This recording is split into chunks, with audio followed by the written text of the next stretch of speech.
بسم اللہ الرحمن الرحیم۔ دیتا ہوں کہ یہاں تشریف لیں، اپنا عنوان بیان کریں۔ عام رمضان کلا سابیہ۔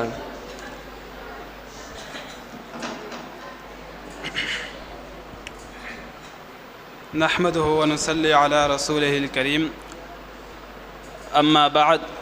قال الله تعالى في القرآن المجيد والفرقان الحميد: يا أيها الذين آمنوا ادخلوا في السلم كافة۔ عزیز طلباء ساتھیوں، جیسا کہ آپ کو معلوم ہے، اس سے گزشتہ باری کے اندر ہماری گفتگو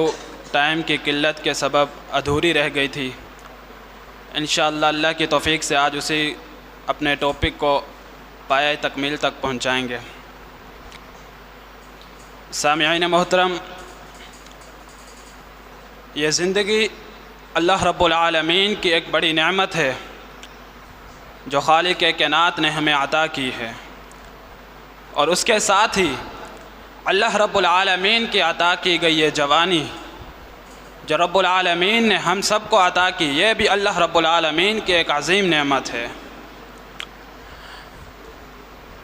اگر آپ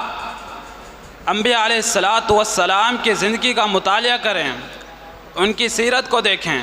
جیسا کہ اس سے قبل میں نے سیدنا ابراہیم علیہ السلام کی زندگی کا ایک قصہ آپ کے سامنے بیان کیا تھا، اسی طرح ان کے بیٹے سیدنا اسماعیل علیہ السلام جو اللہ کے بڑے ہی عظیم پیغمبر تھے،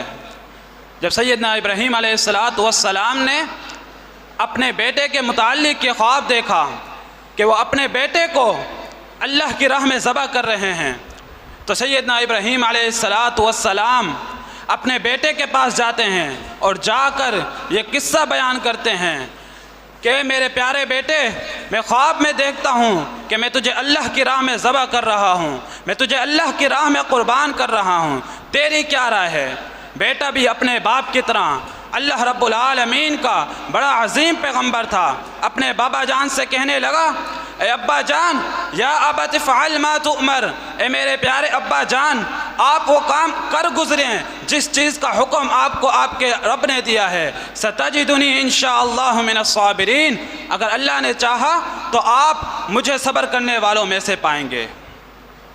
سیدنا اسماعیل علیہ السلام اس بات سے بخوبی واقف تھے، سیدنا ابراہیم علیہ السلام بھی اس بات سے بخوبی واقف تھے کہ بیٹے کی زندگی ختم ہو جائے گی۔ سیدنا اسماعیل بھی جانتے تھے کہ میری زندگی کا اختتام ہو جائے گا، میں نے حامی بھر لی ہے، لیکن میں آگے اپنی جوانی کے سنہرے موقع نہیں دیکھ پاؤں گا۔ پھر بھی اللہ رب العالمین کے حکم کے آگے اپنا سر جھکا لیا۔ کیونکہ دل کے اندر رب العالمین کی محبت تھی، اس لیے کہا کہ ستجدنی انشاءاللہ من الصابرین، اے میرے ابا جان وہ کام کر گزریں جس چیز کا آپ کو آپ کے رب نے حکم دیا ہے۔ اسی طرح سیدنا یوسف علیہ السلام کی زندگی، جب یوسف علیہ السلام کو عزیز مصر کی بیوی نے اپنی طرف مائل کرنا چاہا، انہیں گناہ کی طرف مائل کرنا چاہا، گناہ کی دعوت دی، سیدنا یوسف علیہ السلام نے ان کے گناہ کے آگے اپنا سر نہیں جھکایا، اپنے ایمان کا سودا نہیں کیا، جبکہ عزیز مصر کی بیوی ہے، حسن کی ملکہ ہے، لیکن یوسف علیہ السلام نے ان کے گناہ کے آگے، ان کے حکم کے آگے اپنے ایمان کا سودا نہیں کیا، بلکہ کہا اخاف اللہ، میں اللہ سے ڈرتا ہوں، جبکہ موقع بھی تھا، شباب کا عالم تھا، جوانی تھی، جو چاہے کر سکتے تھے، کوئی دیکھنے والا نہیں تھا، لیکن دل میں تھا تو اللہ کا خوف تھا، دل میں تھا تو رب کا ایمان تھا، دل میں اللہ کی محبت تھی، اس لیے کہا انی اخاف اللہ، میں اللہ سے ڈرتا ہوں۔ حضرات گرامی قدر، اس کے برعکس اگر آج ہم اپنے نوجوانوں کی اکثریت کو دیکھیں، آج کے نوجوانوں کو دیکھیں، ان یونیورسٹیوں اور کالجوں کو دیکھیں، تو یہ بات ہمیں واضح نظر آتی ہے کہ آج ہماری نوجوان اکثریت کس راہ پر چلتی ہے۔ آج ہماری نوجوان اکثریت یوسف علیہ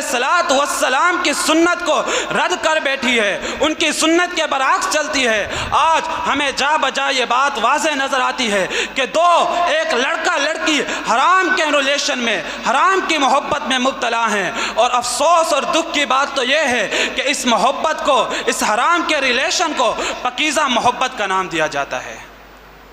جبکہ یہ محبت، نہ تو یہ محبت پاکیزہ ہے، نہ یہ ریلیشن پاکیزہ ہے۔ یہ بات یاد رکھیے، کوئی بھی محبت، کوئی بھی چیز جو حرام ہو، جس میں اللہ اور اس کے رسول کا حکم نہ ہو، وہ اللہ اور اس کے رسول صلی اللہ علیہ وسلم کی حدود کو پامال کرتی ہو، ایسی محبت چاہے دودھ سے دھلی ہو، آب زمزم کے پانی سے دھلی ہو، ایسی محبت ناپاک ہے، ناجائز ہے، جس کے اندر اللہ اور اس کے رسول کی نافرمانی ہو۔ میرے بھائیوں، اللہ رب العالمین نے انسان کو خبردار کیا، یا ایھا الذین آمنوا لا تتبعوا خطوات الشیطان، کہ اے ایمان والو، شیطان کی پیروی نہیں کرنی، شیطان کے راستے پر نہیں چلنا۔ کیوں؟ ریزن بتایا، ان الشیطان لکم عدو مبین، شیطان تمہارا سب سے بڑا دشمن ہے۔